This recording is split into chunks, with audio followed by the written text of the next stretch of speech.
Hey folks, so I wanted to do a little video on how to take apart a swivel headrest for a Belmont Bel 20 dental chair, just in case you have the same issue that I was having. So this is one of them, minus the actual cushion headrest. I've already unscrewed that off of it.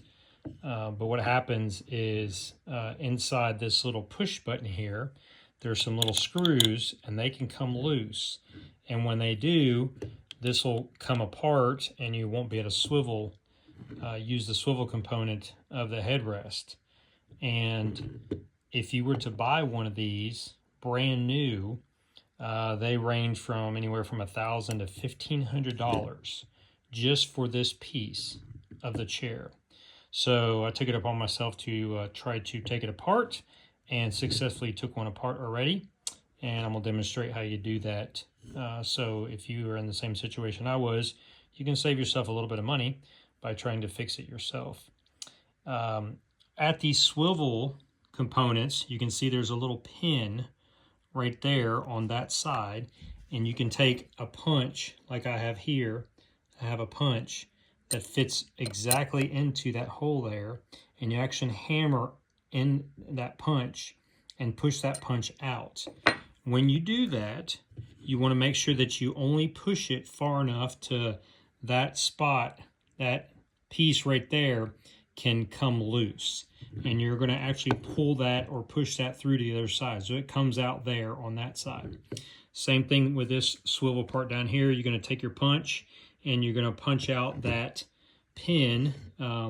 It's flush on the other side here. You can see it's flush on the other side. So you want to just push it out so it gets past this part right here. You don't want to go all the way out. Don't push it all the way out. You'll probably never get it back in there. So just hammer it enough to where it gets past this so you can get that out. And I'll show you what to do after you do that. All right, so now you can see I have taken the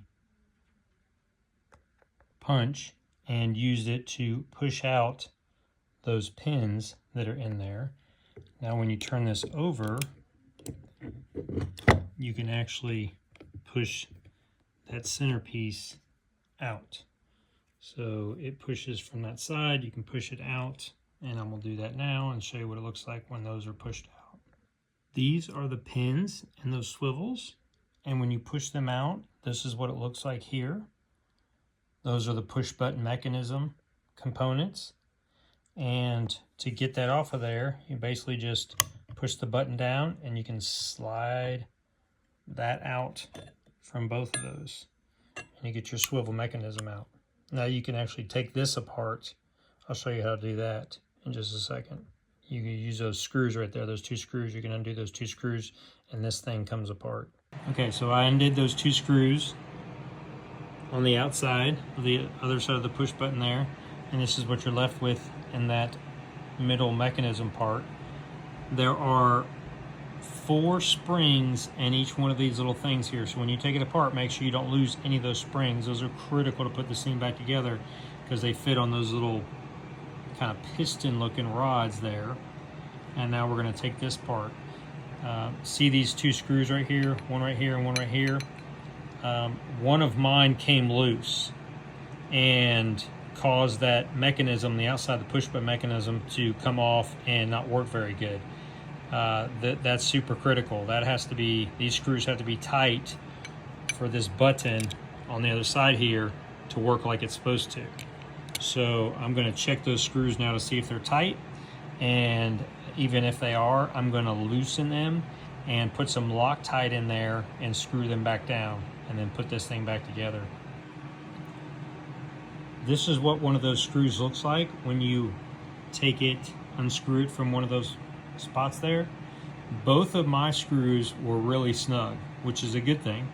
But like I said, I'm going to go ahead and undo them and put some Loctite in them, since there was not anything in there to really lock them in place. All right, so I got both of those screws back in place with Loctite, and they are nice and snug now. Next thing I'm going to do is I'm going to take and spray these little piston mechanisms, those springs, with some Houdini spray, which is a really nice lubricant. and I'm gonna go ahead and spray those so things are nice and lubed in there, and then put this back together how it came apart. So before you tighten those 2 screws down, which locks this whole mechanism together, you want to make sure that when you push the button, all 8 of your pistons slide up and down easily, so you're not binding anywhere. Now that you got that part back together nice and snug, and your pistons are all moving freely like such, then you can go ahead and put the arms back together on it, which is actually pretty easy. So just gotta line things back up and basically push your button there. It disengages those pistons.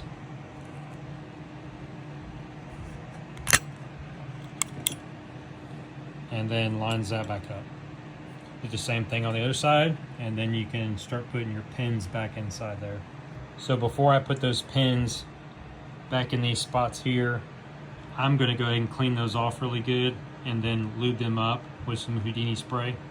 All right, so I got both of those pins in place, and then took the cotter pin and those little holes and hammered those back in place where they were before, so they're flush with the one side there. So there's that one flush, and then there's that one flush. So, and now it works again, works fine. Nice and swivel works, locks in place. That swivel works, so everything works fine now. And hopefully those screws on the inside won't come loose for any time soon. Hope you enjoyed this video and it helps you out.